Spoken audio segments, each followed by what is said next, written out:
Hello and welcome to your Newsmax Daily for the fifth and final Friday of the month, March 29th, 2024. Today is, of course, Good Friday, commemorating the day that Jesus was crucified, leading to Resurrection Sunday, also known as Easter Sunday this Sunday. Today is not a federal holiday, so the post office and most banks are open. The U.S. stock markets, however, are closed in observance of the holiday. There are 12 states, including my home state of Florida, my former home state of North Carolina, Texas, and Kentucky, just to name a few, do recognize Good Friday as a state holiday, meaning government offices and schools are closed. For Muslims around the world, it is the 20th day of Ramadan, and here in the United States, it is also Vietnam War Veterans Day, honoring those who served in the controversial and complex war that is such a huge part of American history. If that is you, thank you, thank you, thank you for your service. In the headlines, Congress is now on its 2-week Easter or spring recess. President Biden and the First Lady headed to Camp David for the holiday weekend. This after filling up the coffers with roughly $25 million at last night's LibFest in New York City. So I want to thank my buddies here. It was an honor working with them before when I was a senator and as vice president, and it's an honor now. Sounds exciting. His buddies are Presidents Obama and Clinton, who did all the heavy lifting. More on that in a moment with Rob Schmitt. President Donald Trump is back at his home in Palm Beach, Florida, after attending the wake of slain NYPD officer Jonathan Diller. Trump made this quick statement on his way out. Thank you very much, everybody. I want to thank Bruce and all of the people that have worked so hard to make this area beautiful and safe. And this is what happened. Is such a sad event, such a horrible thing, and it's happening all too often, and we're just not going to let it happen. We just can't. 21 times arrested, this thug, and the person in the car with him was arrested many times, and they don't learn because they don't respect.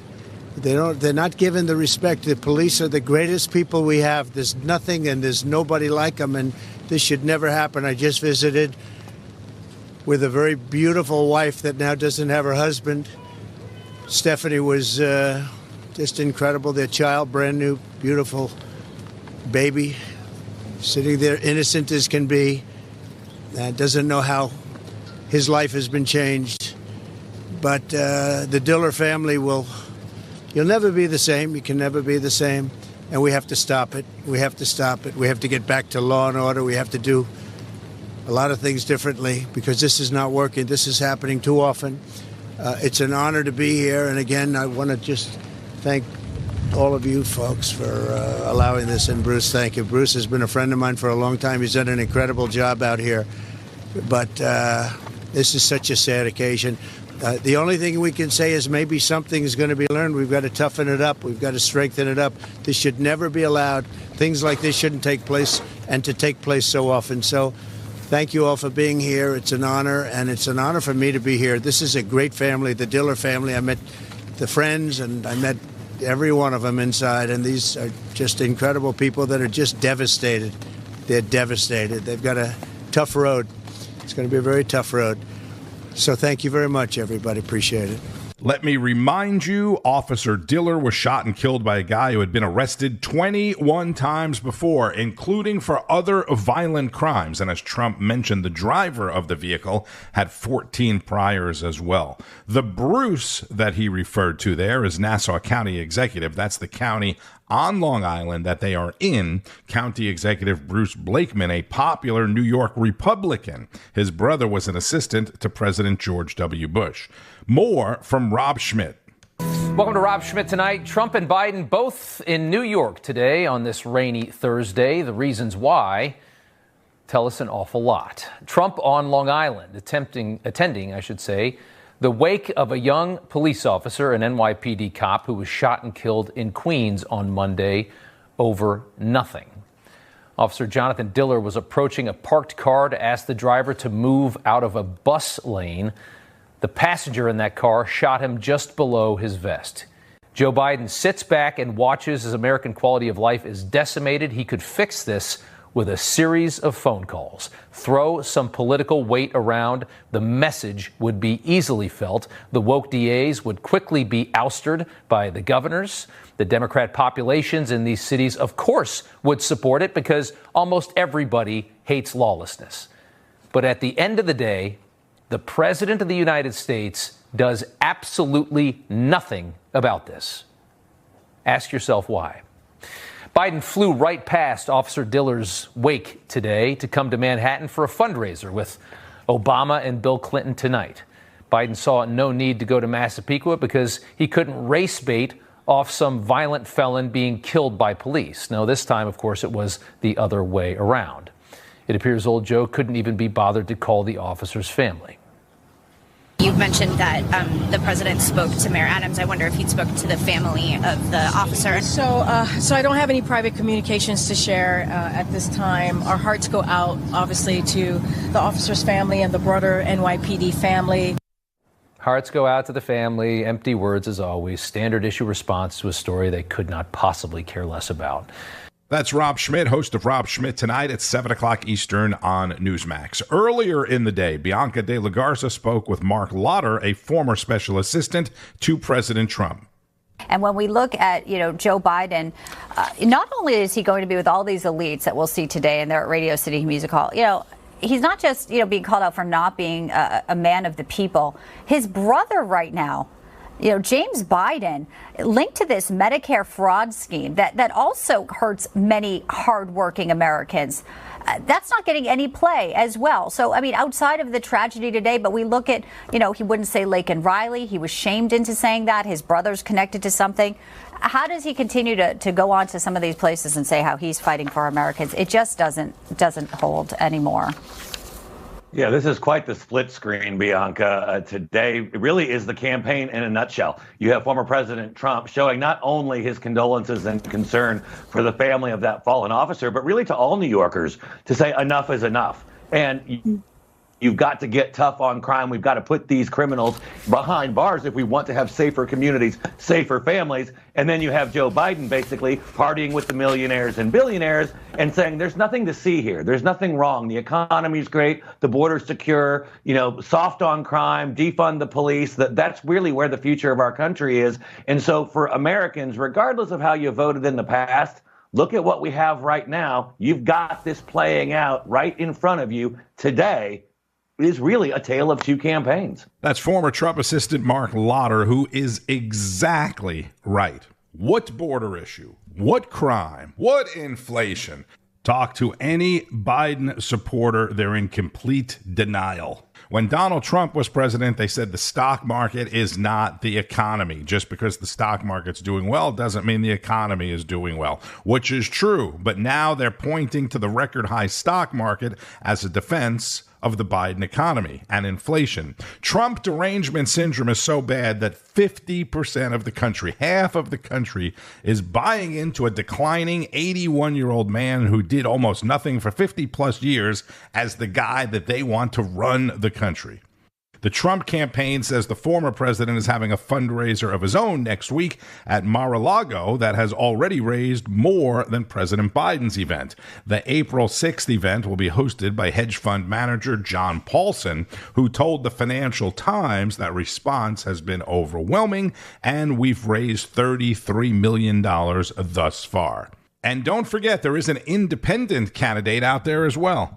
Let's go to 2024 independent presidential candidate Robert F. Kennedy Jr. He joins me. Good evening, sir. And let me talk first about what's going on in New York. President Biden is holding a fundraiser, but he is getting protested by anti-Israel protesters, which raises the issue of Israel and the war. If you become president of the United States, that's going to be one of the topics on your plate. Tell me, how would you handle this?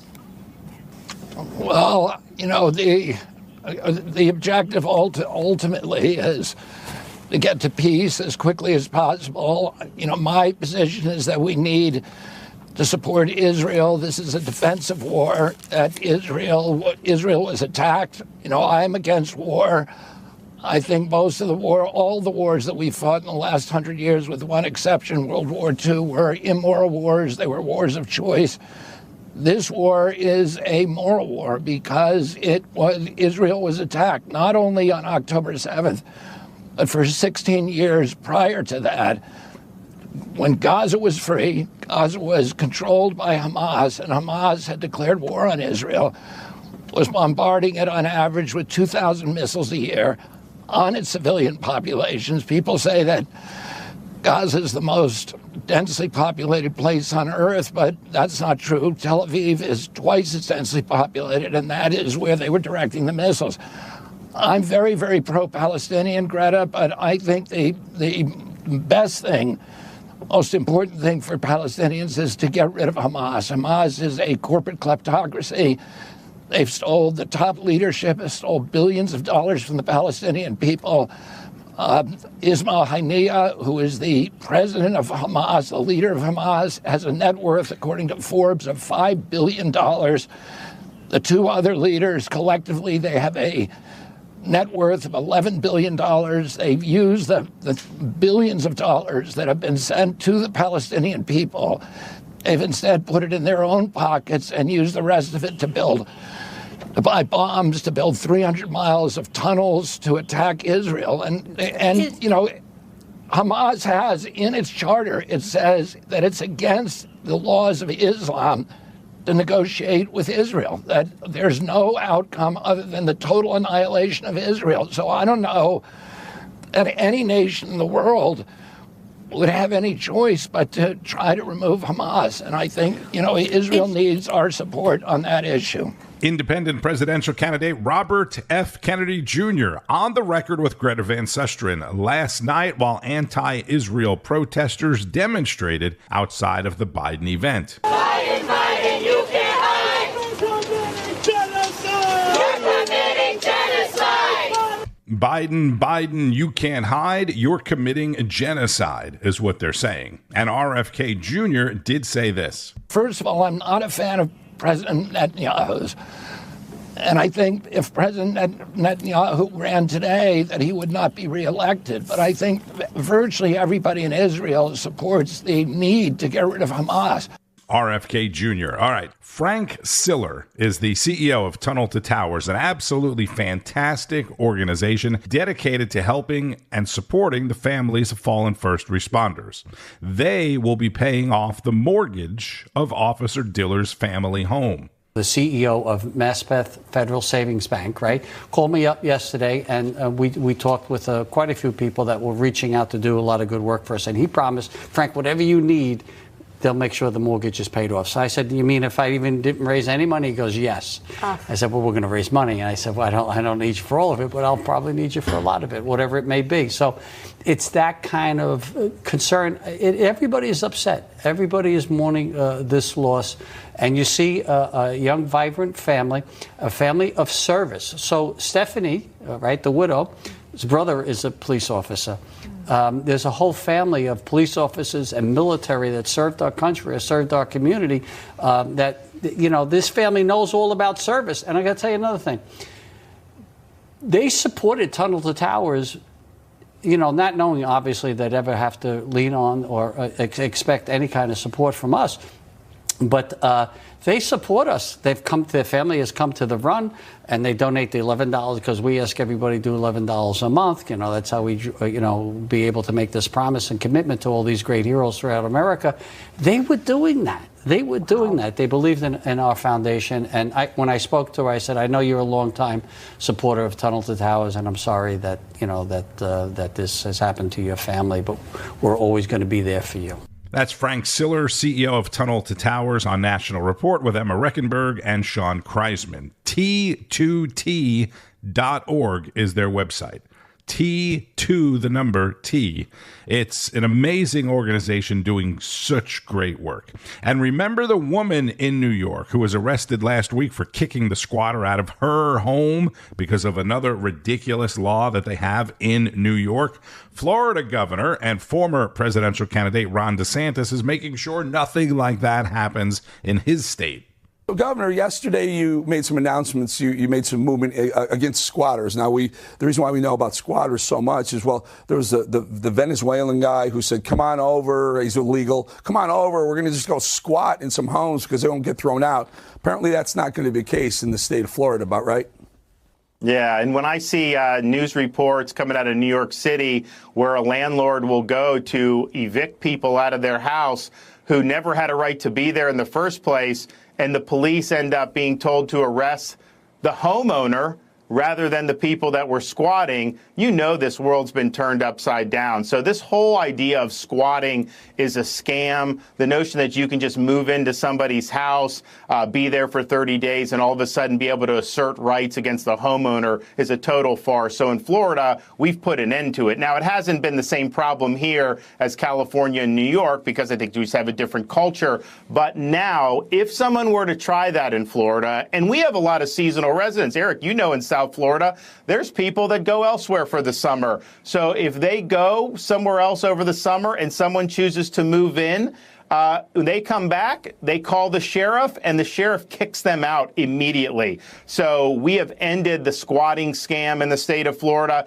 And yes, we see the news reports. We see this illegal alien influencer that was doing that, and we understand how absurd it is. But this is a central issue for a free society. If you don't have strong private property rights, you are not going to end up having a free society. So Florida, we are very strong on your property right. You purchase that home. That is your property. Someone can't just come in and commandeer it against your consent. You know, we've had a couple of sheriffs on the show in the last week or so talking about, you know, we brought them on because they were tough on crime. They were tough on criminals. One of them said, listen, you have a right. If someone comes into your house, you have the right to shoot them. And you do, and use that right. He said, just make sure you aim because we don't want to put them in jail and spend your money for a long time. Just aim properly. We brought him on, and we had another sheriff with a roadside saying, this guy right here isn't going to do this anymore in the state of Florida, to a person, to a sheriff, to a deputy. I said, you know, why are you so good? How do you have the guts or the balls to do this or the cojones to do this? And to a person, they say, because our governor backs us. You back the blue, and that matters, Governor. I just wanted to throw that in there. Yeah, look, I mean, I think so, but I also think we have a lot of really good sheriffs that get elected. They've got strong support from their communities, and then we've got a lot of very professional deputies. But just think about this squatter law. You know, if you're in a place like Polk County in Central Florida and you're squatting in somebody's house, that homeowner could then call Sheriff Grady Judd to go send people. You don't want to be messing with Grady Judd. And there's a lot of sheriffs like that in Florida. So it really is a team effort. We're proud to lead and set the tone. We have good policy. We've supported them. But those guys, when the rubber hits the road, they're the ones that are getting it done. Florida Governor Ronnie D. on the balance with fellow Florida resident Eric Bolling. You've heard about Sheriff Grady Judd, Sheriff Mike Chitwood, Sheriff Bob Johnson, who is the one that Eric mentioned telling residents not to miss when they shoot at home invaders. You've heard about those sheriffs and others in the Newsmax Daily before. Let's wrap it up with Baltimore. The largest crane we have on the eastern seaboard, which will be here tonight, can pick up 1,000 tons. So we know we've got to cut that into at least 4 pieces to safely lift it out of the water. That's Lieutenant General Scott Spellman with the Army Corps of Engineers tasked with cleaning up the collapsed bridge, bringing it to the surface.